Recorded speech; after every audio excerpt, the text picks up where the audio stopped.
So hello friends, so today I am going to discuss about a topic oogenesis. But before starting the main topic oogenesis, just a little introduction about the primordial germ cells. So the first thing that by the 7th day of intrauterine life that this blastocyst divided into trophoblast and inner cell mass. And this inner cell mass so here also get divided into epiblast and hypoblast. And this epiblast and hypoblast they together form bilaminar germ disc. In this case, this is the bilaminar germ disc.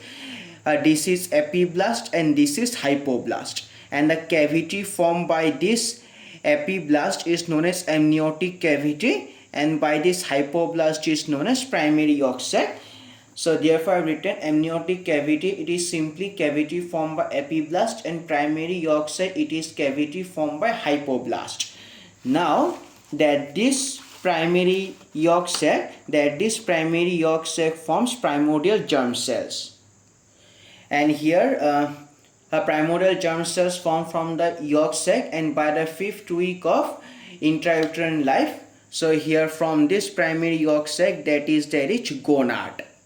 Now I will discuss the main topic. Now oogenesis.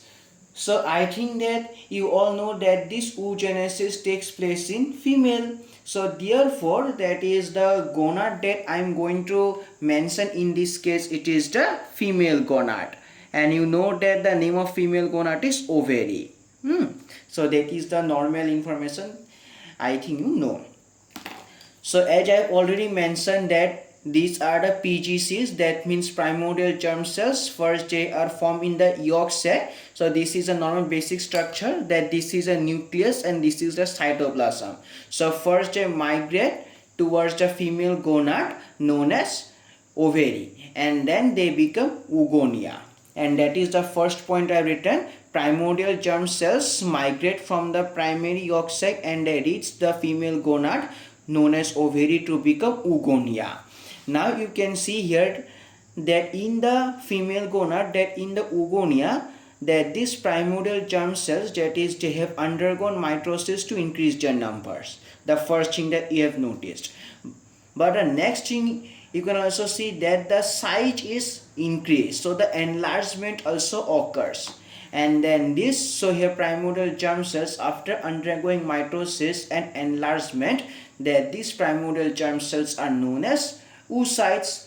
And yes, so here you know that in case of mitosis no reduction division, so therefore they have same number of chromosomes as the chromosomes present in a number of chromosomes present in the primordial germ cells.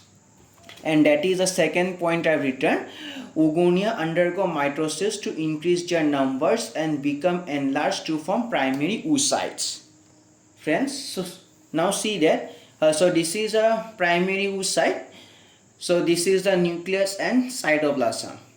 Now here, yes, all these things are happening in the ovary. So now that you can see here that this primary oocyte is surrounded by a single layer of flattened cell, and that is known as follicular cell. Now this is known as primordial follicle, and that is the portion I have written. The primary oocyte surrounded by a single layer of flattened cells called follicular cells, and then this primary oocyte and along with follicular cells becomes primordial follicle. And this follicular cells so here provide nutrition to the primary oocyte and prevent further division. Sorry, that is the one thing that I have forgotten, that is prevent further division of the primary oocyte. So therefore that is the further division of the primary oocyte gets arrested until puberty, and prevent further division of the primary oocyte and the primary oocyte and the division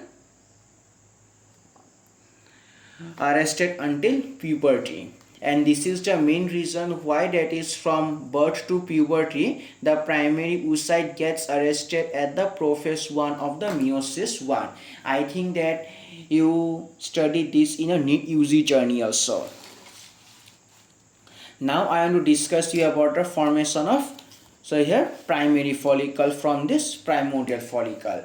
So now, as you have seen that this primordial follicle, so here contains nucleus, cytoplasm and a single layer of flattened cell. So this is the follicular cell, and you have understood that, so here from birth to puberty, that is primordial follicle, so remains arrested at the prophase 1 of the meiosis 1. Now at puberty, you know that FHS, that means follicle stimulating hormone, and LH, that means luteinizing hormones, are secreted. Now, and due to the presence of this, so here primordial follicle gets converted to primary follicle. And you can see here that in the case of primary follicle, that is the follicular cells, they have been converted into columnar cells. And also you can see here that this is the primary oocyte and this is the columnar cell layer, and between this zona pellucida is present. And all these things I've written, that is at puberty, due to the secretion of FHS, follicle stimulating hormone, and luteinizing hormone, a primordial follicle start maturation to get converted into primary follicles. And now this primordial follicles plus columnar follicular cells, they together form primary follicles. And also that is a simple, the definition of zona pellucida which I have written, it is simply a layer of homogeneous layer of glycoprotein which is present between this primary oocyte and the columnar follicular cells. So that's all about the primary follicle. So friends, so now you can see here that this is a primary follicle.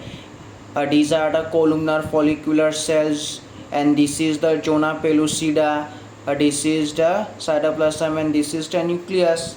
Now here that is, you can see here that the number of the follicular cells increased. Why? Because of the mitosis of follicular cells.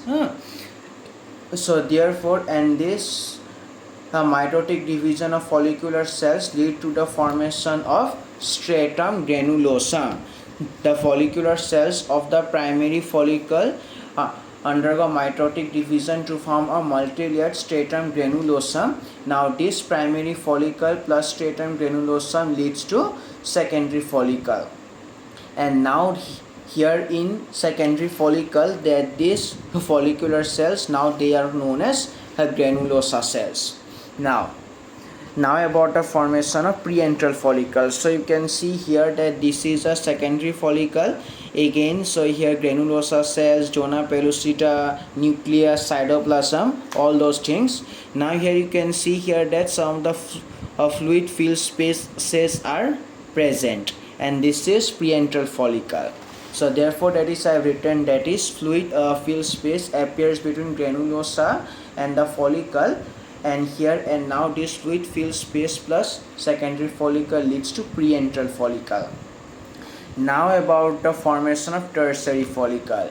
Now you can see here that is all these fluid filled spaces join together to form a cavity fluid filled space, that is the name will be heard later on.